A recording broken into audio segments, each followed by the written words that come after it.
Welcome to WonderX. We are back with the part 4 of the top 10 things you missed in Loki.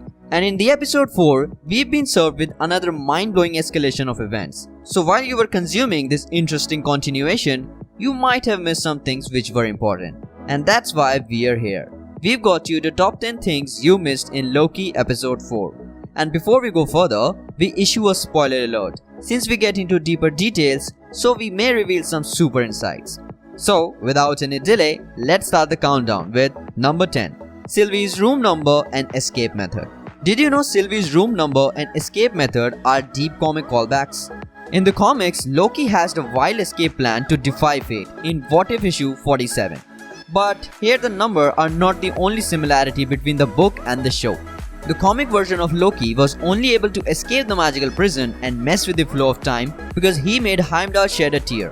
This moment perfectly mirrors Sylvie's plotline in the show after she makes Hunter B-15 emotional.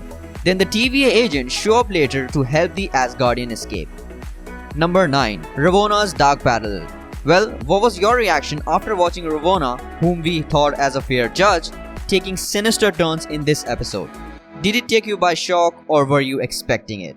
Well, let me intensify it. A lot of her wicked actions reflect a few of Thanos' worst vibes.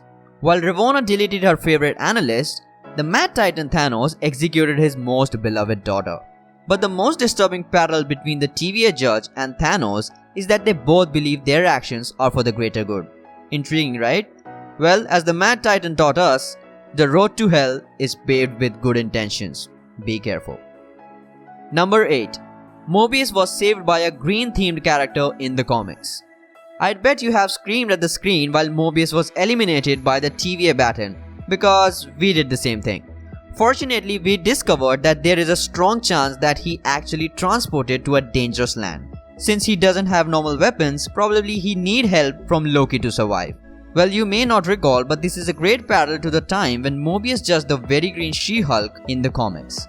When a villain breaks into the court, he nearly erases the judge with a TVA weapon, but She-Hulk steps in and saves the day. While Loki couldn't stop the Mobius from suffering at the hands of the TVA weapon, maybe the green-themed character could save the analyst's life. Number 7. Sif's haircut. Loki dipped into actual Norse mythology in this episode by locking the god of mischief in the time loop of one of the most notorious deeds, the time he cut Sif's hair. This bad haircut is a big part of Sif and Loki's history, stretching all the way back to 13th century. The story is being told a few many times in the comics. Loki made this MCU canon recruiting Jamie Alexander to play Sif once more and showing us the painful aftermath of Loki's prank. And just for your information, the knee to the groin was not in the original text, but that seems like it was needed. Number 6. The Timekeepers and Kang. After seeing them in animated form and as various statues scattered across the first 3 episodes, we finally met the Timekeepers in episode 4. And they're not so much space lizards as they are androids. They're the kind of space lizards you'd see in attraction at Disney World. You know, the Hall of Timekeepers. Anyway, because there's already plenty of speculation that Loki is going to introduce the villain who's potentially the MCU's next Thanos level threat, you could easily spot the similarities between the Timekeepers and the good old Kang. The helmet, the color scheme, the weird faces. Could Kang be the real deal behind the TVA? And could the Timekeeper puppets be modeled after Kang? And maybe Loki intentionally wants us to think that Kang is somewhere involved to distract us from what's really going on. So let's have a discussion about this in the comment section. Number 5. The one who created the Timekeepers. Upon discovering that the Timekeepers are advanced androids, Loki asks, Who created the TVA? Well, maybe we can help you with that question. There's an answer to the question in the comics. All 3 Timekeepers were made by the former TVA director named He Who Remains. When the entire universe was about to end, He Who Remains helped create 3 beings to take care about what came next. But after the entities went rogue and were called the Time Twisters, he essentially erased them from the existence and started over by making Timekeepers. It's possible that he created them after the multiverse war was mentioned in the show. While we are unsure who went to make the androids, it's clear that someone's using the Timekeepers for their own twisted goals. Number 4. Kree, Titans and Vampires. While gripping about his situation, Mobius says that he's dealt with a lot of other powerful beings before he had zero problems. Those beings include Kree, Titans, and vampires. The first two are alien races we've already met in the MCU. Ronan the Accuser, the villain of the Guardians of the Galaxy, is a member of Kree, and the Captain Marvel herself is powered by Kree energy and served as a member of Kree Star Force. And the most prominent Titan in MCU is Thanos. It's also worth mentioning that the Titans were an offshoot of the Eternals in the comics, and whether or not the MCU's Eternals will have a connection remains unknown. We'll likely learn about this connection when their movie comes out later this year. And then comes the third mention, vampires. That is no doubt a little hint at the eventual arrival of Blade in MCU. While the film doesn't have any release date yet, but the actors have signed up to play the vampiric vampire hunter.